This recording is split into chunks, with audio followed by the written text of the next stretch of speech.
कानपुर के श्यामनगर में 16 फरवरी को हुई 24 लाख रुपए की लूट की वारदात ने ऐसा मोड़ लिया जिसकी किसी ने कल्पना भी नहीं की थी। एक साधारण लूट की घटना समझी जा रही इस केस की तह में जब क्राइम ब्रांच उतरी तो जांच की दिशा सीधे 1600 करोड़ रुपए के संदिग्ध लेन देन और कथित हवाला नेटवर्क तक पहुंच गई। पुलिस की माने तो ये सिर्फ सड़क पर हुई लूट नहीं बल्कि एक बड़े वित्तीय खेल का हिस्सा हो सकता है। 16 फरवरी की दोपहर यशोदानगर निवासी वासिद और उसका साथी अरशद एलआईसी बिल्डिंग स्थित आईडीबीआई बैंक से रुपए निकालकर बाइक से जाजम की ओर जा रहे थे। श्यामनगर के शताब्दी उद्यान के पास दो बाइकों पर सवार 4 युवकों ने उनकी बाइक को टक्कर मारी।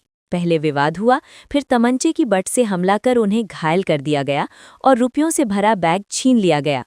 अरशद को गंभीर हालत में हैलट अस्पताल में भर्ती कराया गया। शुरू में वासिद ने 24 लाख रुपए की लूट की बात कही, फिर रकम घटाकर 8 लाख बताई। बाद में वो बयान से ही मुकर गया। यहीं से पुलिस को शक हुआ कि मामला सिर्फ लूट का नहीं है। पुलिस कमिश्नर रघुबीर लाल ने मामले की जांच क्राइम ब्रांच को सौंपी। 6 अलग-अलग टीमें गठित की गई, जिनमें साइबर सेल भी शामिल थी। जांच में तकनीकी साक्ष्यों और सीसीटीवी फुटेज के आधार पर गुरुवार देर रात अहिरवा क्षेत्र से यासीन और मुजाहिद को मुठभेड़ के बाद गिरफ्तार किया गया। उनकी निशानदेही पर चमनगंज के लारेब सिद्दीकी, हीरामनपुरवा के मोहम्मद जीशान, मूलगंज मिश्री बाजार के अब्दुल रहमान और शुभान खान को भी दबोच लिया गया। आरोपियों के पास से 10.73 लाख रुपए नकद और एक तमंचा बरामद हुआ। पूछताछ में सामने आया कि रकम की आवाजाही का काम मोहम्मद वासिद और उसका साथी अरशद करते थे। यहीं से जांच का फोकस बैंक खातों और असल मालिक पर गया।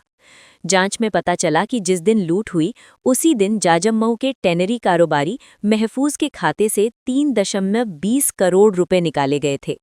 जब पुलिस ने आईडीबीआई बैंक की सिविल लाइंस शाखा में गहराई से जांच की तो चौंकाने वाला खुलासा हुआ।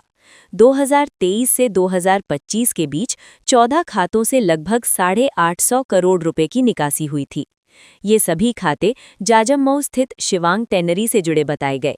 आगे की जांच में पता चला कि महफूज और उसके सहयोगियों के खाते IDBI, HDFC, RBL, IndusInd, bank of Baroda, Kotak Mahindra, union bank, axis bank, बंधन बैंक, बैंक ऑफ इंडिया और आईसीआईसीआई बैंक में थे। इतनी बड़ी रकम की निकासी और ट्रांसफर के बावजूद बैंकिंग सिस्टम की चुप्पी ने कई सवाल खड़े कर दिए हैं। क्या ये महज नालायकी थी या किसी स्तर पर मिली भगत? एसटीआर रिपोर्ट क्यों नहीं बनी? क्या ऑडिट में ये लेन देन नजर नहीं आया? वित्तीय विशेषज्ञों का मानना है कि 1600 करोड़ रुपए का लेन देन बिना मजबूत नेटवर्क के संभव नहीं। ऐसे में जांच का दायरा और बढ़ सकता है। फिलहाल पुलिस ने लूट के आरोपियों को गिरफ्तार कर लिया है और बरामदगी भी कर ली गई है। लेकिन असली कहानी अब शुरू हुई है। ये मामला अब सिर्फ एक आपराधिक वारदात नहीं बल्कि वित्तीय अपराध, टैक्स चोरी और संभावित हवाला नेटवर्क की जांच में बदल चुका है।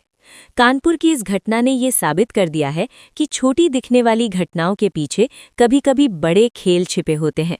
24 लाख की लूट से खुला 1600 करोड़ का जाल आने वाले दिनों में कई बड़े नामों को कटघरे में खड़ा कर सकता है। जांच एजेंसियों की कार्रवाई और महफूज की गिरफ्तारी इस पूरे मामले की दिशा तय करेगी। फिलहाल शहर में एक ही चर्चा है, क्या ये सिर्फ हवाला है या इससे भी बड़ा कोई राज दफन है?